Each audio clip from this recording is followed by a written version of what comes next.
Par rapport à ce qui a été dit, déjà, effectivement, encore une fois, je renouvelle mes félicitations parce que vous arrivez à réunir des Congolais autour d'une plateforme d'échange. Ça, c'est très important. En ce qui me concerne, moi, je suis très connecté sur Internet. Si je suis venu à cette webconférence, c'est par curiosité. Et c'est vrai que j'ai vu qu'elle voudrait en savoir davantage. Et je suis, on va dire, si vous voulez, très demandeur de ce qui va se passer à Winnipeg. Et j'aimerais connaître, là c'est un message que j'adresse à la coordination du FID, du FID 242, l'ordre du jour de cette rencontre qui peut-être pourra finir de nous motiver. Il se pourrait que nous partions de Paris peut-être en masse aussi pour venir à cet événement. Donc c'est, je pense, le but. Nous avons effectivement vu qu'il y avait beaucoup de communication. De ce côté-là, je vous en félicite. Et je félicite aussi cette fameuse page BrazaWeb qui ne cesse de prendre de l'ampleur sur la toile. Et ce que je voudrais savoir, c'est avoir, si vous voulez, un ordre du jour clair sur cette fameuse réunion à Winnipeg. Et pour poursuivre aussi, dans le cadre de mes interrogations et de mes suggestions, si on peut les prendre comme telles, euh, si vous voulez, par habitude, par expérience, on s'aperçoit que au niveau de la communauté congolaise, où qu'elle se trouve en Amérique, en France, en Europe ou ailleurs, on est toujours bardé, si vous voulez, de très bonnes initiatives. Et comme disent les Français, tout nouveau, tout beau. C'est-à-dire qu'au début, c'est toujours beau. Et après, quand on avance un petit peu, on se désolidarise. Alors, moi, je souhaiterais faire une suggestion. C'est que ce mouvement qui commence à prendre de l'ampleur sur la toile, si vous voulez, s'inspire de ce qui a été fait en France, qu'on appelait les Nuits debout. C'était un mouvement très important qui a occupé, si vous voulez, les médias pendant très longtemps et qui a fait part de toutes ces recommandations, mais sans pour autant avoir de leader, si vous voulez. Parce que c'était un mouvement constitué par plusieurs personnes. Et ça, c'est une idée que je souhaiterais soumettre. Les FID 202, ça peut être un bon concept, mais il ne faudrait pas qu'une seule personne ou quelques personnes s'approprient le mouvement, ce qui pourra effectivement entraver le développement et, si vous voulez, la participation active des uns et des autres. C'est vrai qu'il faut qu'il y ait une coordination, il faut qu'il y ait une organisation, mais je suggère qu'il n'y ait pas de président, puisque nous aimons toujours avoir des titres lorsqu'on organise. Et c'est souvent ça aussi qui fait qu'on se casse souvent la figure. Et encore une fois, j'insiste sur le fait qu'il faut impérativement faire des diagnostics qui correspondent à la réalité. On est en France, on est au Canada, on est sur on se met à faire un think tank ou un ensemble de réflexions sur des problématiques qui existent au Congo, des problématiques qu'on connaît simplement par procuration. Hein. Et Dieu seul sait si des fois, en termes de diagnostic ou d'informations qui nous parviennent ici en Europe ou ailleurs, si elles sont complètement fondées. Je réitère ce que j'ai dit d'entrée, moi je ne suis pas politicien. Je suis, on peut dire, un opérateur économique, je suis consultant en communication, donc je suis apolitique. Mais je pars d'un principe, c'est que je vais au Congo assez régulièrement.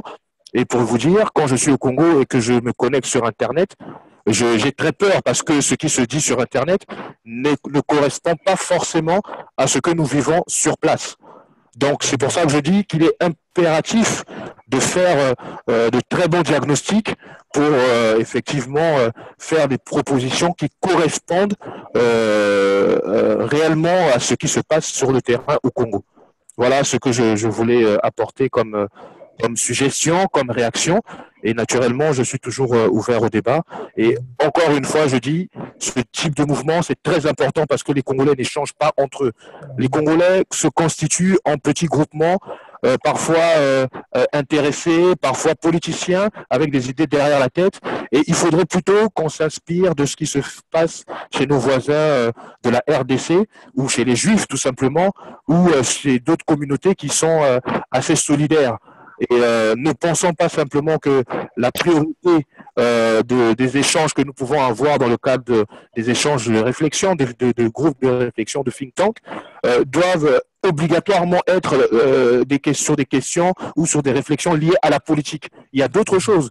Il y a l'entrepreneuriat, il y a enfin, je veux dire, il y a un éventail de sujets qui peuvent nous aider à réfléchir et à créer des synergies. Parce qu'il se passe des choses au Congo, c'est vrai, ça nous préoccupe, mais dans nos environnements respectifs, on peut faire énormément de choses. André est au Canada, il sait très bien qu'il y a énormément d'opportunités, mais on peut créer des synergies, on peut investir là-bas aussi, on peut se constituer et créer des structures pour se développer là-bas. On peut le faire en France, on peut le faire aux États-Unis. Et voilà, il y a un éventail de sujets qu'on peut aborder. Ne nous limitons pas simplement à la politique parce que je trouve ça assez restrictif. Merci beaucoup, mon frère Zimmerman. C'est très very powerful ce que it's very powerful ce que tu as dit. Et je veux juste te dire que je suis très content d'entendre quelqu'un de la France parler comme ça. L'une des raisons pour laquelle nous, on est en train de faire ça ici, on a discuté avec André et Freddy, c'est justement pour que les choses soient faites différemment. La raison pour laquelle ce que tu vois au Congo est complètement différent de ce qu'on dit ici, c'est parce que nous voulons une nouvelle manière de faire les choses. C'est pour ça qu'on a expliqué au départ qu'on avait mis 3 propositions. La manière de penser, la partie économique dont tu viens bien de parler, et en seulement dernier, la partie politique. Mais ce que je veux insister sur ce que tu as dit, parce que ce n'est pas très courant que quand nous on écoute les Français, donc les Congolais qui sont en France, c'est justement parce qu'ils ne comprennent peut-être pas comment le faire. C'est ça le but du feed. Le feed c'est pas seulement une histoire d'idées. Je peux te le dire sincèrement, je vais être honnête, et je pense qu'André et Freddy vont me soutenir dans ça. On va se battre pour que ça devienne réalité. Ça ne va pas être une utopie parce que ce n'est pas un parti politique qui est en train de faire ça. Ce n'est pas une histoire de présidence ou de vice-président. C'est une histoire de rassemblement et de quelque chose de concret qui va se déclencher et qui va changer les choses par rapport à ce que toi qui vas au Congo. Moi, je n'ai pas mis mon pied au Congo depuis 20 ans. On a déjà une différence entre toi et moi parce que toi, tu connais la réalité réelle. Moi, je suis en Amérique depuis près de 20 ans. Mais je suis quand même au courant de ce qui se passe. Et la bataille, c'est que justement, ce que nous sommes en train de dire ici devienne réalité. Mais il y a une procédure. C'est ça que le FID est en train d'offrir. Et ça ne va pas être du jour au lendemain. Mais je peux te dire une chose. Ça va se réaliser. Parce que maintenant, là, nous, on ne va pas rester sideline. We're not going to wait anymore. Nous, on n'attend pas. We're not waiting for anybody anymore. On n'attend pas l'argent des Français, hein, on n'attend pas l'argent de Sassou. Si tu regardes tous les webconférences, tu vas voir exactement comment est-ce que nous, on va dépister les choses ici pour que ce soit clair pour les autres Congolais qu'on va faire ça différemment. Merci.